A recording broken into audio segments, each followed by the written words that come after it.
What was the moment that made you think, yep, I'm definitely the a-hole? My life is like a real-life season of Shameless. My dad is an alcoholic who frequently mistakes me as his wife, and my mom is a schizophrenic delinquent who thinks I'm out to get her man, my dad. So school was everything to me. It was the one consistent thing in my life, and the one place where I had constant access to responsible adult figures, especially my history teacher, Mr. Henry. He was kind, sweet, the type of guy to immediately notice if something was on your mind. I talked to him about everything, and he never threatened to call CPS. He just listened, and to 17-year-old me, that was amazing. So when a case was opened up against him and he needed someone to testify, I said yes. You see, the case was about him assaulting one of the other students in the school, and in my eyes, he was a superhero who could do no wrong. So not only did I intend on giving him an amazing testimonial, but I also wanted to ruin the girl's life, with his guidance, of course. One day he pulled me aside after class and began to cry. I hugged him and told him I would do anything to make him feel better, because at the time, I agreed. There was nothing worse than trying to ruin the life of an innocent man. On a piece of paper, he gave me her address and told me to make him proud, so I did. I went to the mall and bought 30 dolls that looked exactly like her, which wasn't hard considering she had blonde hair, blue eyes, basically looked like every other beach. I waited until midnight, when all the lights in her house were off. I still don't know what pushed me to do all this. Maybe the daddy issues, the mommy issues, or maybe I'm just effed up. Either way, I took all the dolls and hung them by the neck around her fence and on her trees. When I was done, her front garden looked like it could be on the set of a horror movie. I thought about her spoiled face reacting to this, how she'd cry, how she might even throw up. The image alone was enough to make me laugh so hard that my ribs started hurting. When I saw her at school the next day, she was a shell of the girl who had once accused Mr. Henry. It was laughable. Pale face, staggered walking, trembling hands. But the best part? The hug Mr. Henry gave me after class when everyone had left. And most importantly, the words he said. I'm proud of you. They filled my young soul with so much love that every cell in my body just wanted to please him, to make him more proud, to make him love me. So I continued to terrorize my classmate. Every day after school, when no one was looking, I'd put a plastic bag filled with the organs of a cow,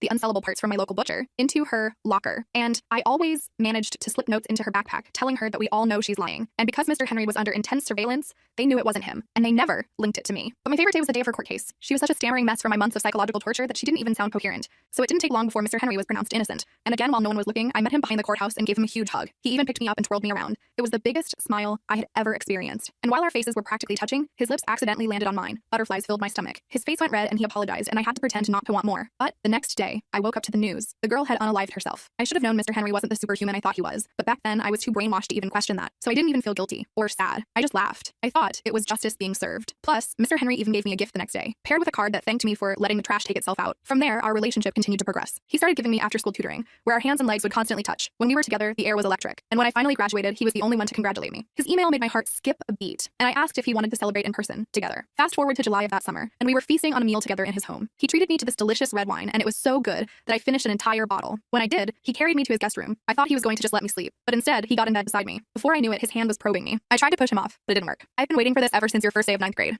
I drifted in and out of consciousness as he took my jeans off and proceeded to steal my innocence. When he was done, he left and I fell asleep. But the next day, I woke up to my body filled with adrenaline. Everything hit me. That girl was right. And now I was a victim. Rage boiled my blood. No amount of validation was worth a predator walking the streets as a free man, not even Mr. Henry. I knew I had to do whatever it takes to fix my mistake and make him pay the price. The full video is on my channel and linked below.